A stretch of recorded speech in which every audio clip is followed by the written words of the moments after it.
In order to reignite marriage, Luna insisted on taking a break. Whoa, man. He emptied her bank account during her absence. Oh, it's so good to come home and know I don't have to go back to work for over a week. I'm glad you're home, Luna. But what's this about not having to go to work for a week? I'm taking a week off of annual leave from work, dear. I would have appreciated more notice than this, but maybe I can take a few days off from work myself. We could go on a short trip. Tom, we are not going on a short trip. I am going on a long trip. What are you talking about, darling? I am not only taking a week's annual leave from my work, but also from our marriage. Don't worry. You can do anything you want with whoever you want while I'm gone. I won't hold it against you, just like you won't hold what I do against me. Excuse me? When we first got married, I didn't realize how much a marriage was like a full-time job.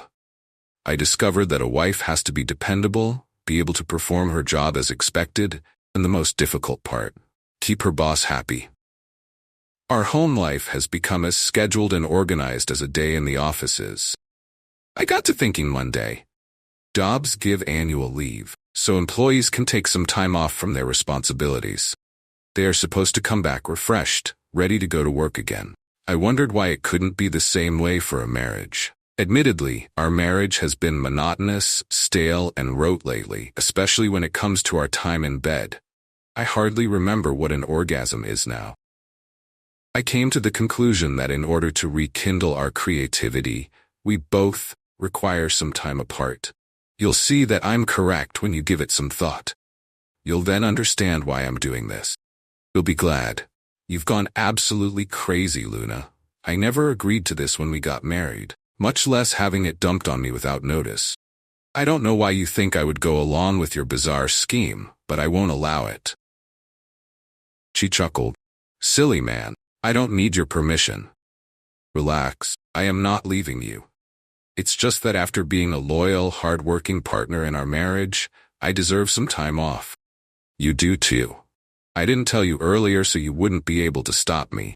The tickets and hotel fees are non-refundable, and you know how much you hate to waste money. Listen, I need to go out and buy some swimwear for my trip. We're going to sunny Miami. We? Who the hell is we? My boyfriend and me. You have a boyfriend? Who the hell is he? You don't need to know. You might do something stupid like tell his wife. Look, find yourself a pretty girl to play with while I'm gone. Just be sure to get rid of her before I get back. I'm not leaving for good. I value our marriage and you. I'm taking a week off for both our benefits. In a week, we'll both be excited to see each other, and our marriage will be rejuvenated. You'll see. I see that you're delusional. That's what I see. I forbid you to go. That's my final word on the subject. Tom, don't make this difficult. I was afraid that you wouldn't be happy about this. So I've already moved most of our money into an account in my name only. You have enough to last slightly more than a week. I have been issued a credit card in my name only, so you can't strand me in Miami by canceling our joint cards while I'm gone shopping. Calm down and come to terms with what is going to happen. The sooner you start adjusting to the idea, the more you'll be okay with it. Surely you will probably want to do it again. Tom, after I'm done shopping, we'll have a few hours before I leave. I would like for us both to get naked and have bon voyage sex for the ages.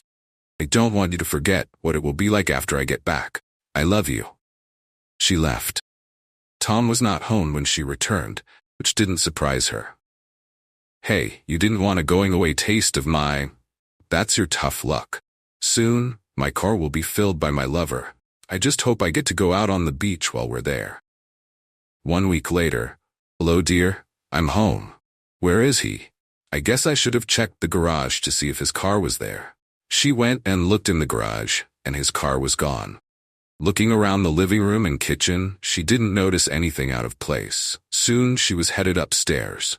As she feared, much of his stuff was gone. He's throwing a hissy fit.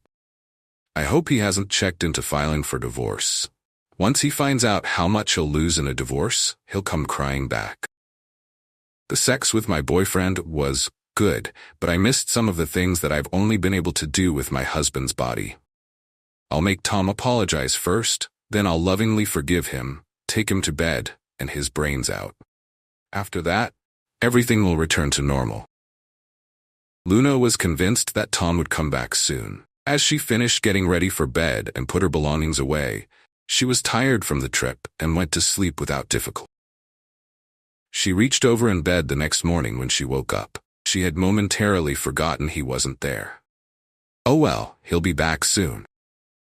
She went downstairs and noted quickly that the coffee she loved to wake up to was not ready as it always had been since she and Tom had been married. Without Tom's help in the morning, she was almost late for work. She was beginning to get pissed off with her uncooperative husband.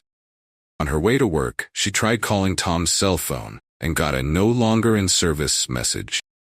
Damn it, looks like he wants to play nasty. Well, I can play nasty too. I'll make him pay for his stubbornness.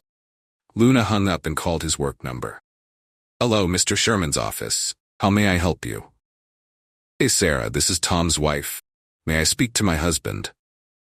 I'm sorry, Mrs. Sherman, he's not here. Well, can you tell me when he'll be back?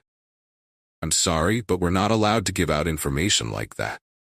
You've never had a problem telling me before. Since when has not telling me been the policy? The secretary's attitude was evident in her response. Since Mr. Sherman told me to tell you that if you called. Bastard! The secretary hung up. Maybe Tom found a woman to shack up with and he's taking a little longer to make me jealous?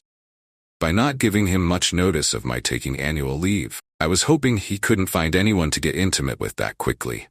I guess I was wrong. He may have decided to go along with this annual leave from marriage thing too.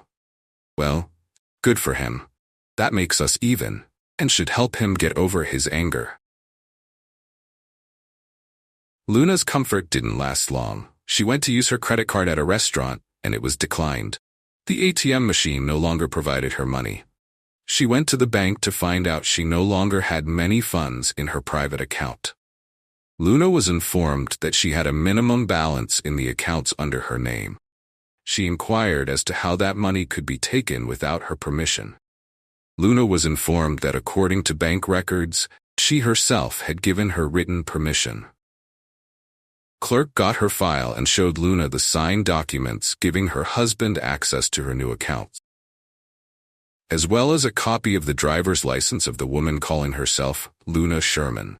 She didn't look like Luna, who showed her driver's license to prove it. Luna's protests fell on deaf ears.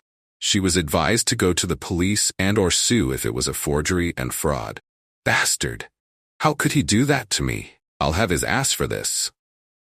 She went to the police and reported his theft by fraud, identity theft, as well as forgery of her signature. They took her information and asked where she thought her husband and his accomplice may have gone. Luna gave them a few suggestions on people to contact and places he might be living in. The police and FBI investigated, but as time dragged on, the police admitted that they had no good leads. Luna could not afford a lawyer or a private investigator to look on her own, as her money was quickly running out. With no other options, Luna called all family and friends of Tom's she knew, just like the police had done. The response was the same with everyone she contacted. I have no idea where he is, and wouldn't tell you if I did. Hell, I got screwed by my husband in exchange for me getting screwed in Miami. There's no way I can live in this house and pay all the bills all by myself if he doesn't come back soon. She looked into selling the house but could not, 'cause the house was in both their names. She could not file for divorce for abandonment because he had not been gone long enough. Luna was advised she could go through regular divorce channels. She would lose the house. In the meantime, Luna declared bankruptcy to get a clean start. It was on moving day that Luna got the letter. Luna, apparently you were convinced that I had no option but to wait for you to finish your fling and welcome you back. I guess you forgot what I did for a living. It seems you forgot what I did for a living. I have been the defense attorney for several counterfeiters over the years. I came across many talented counterfeiters who also had great skills in forgery.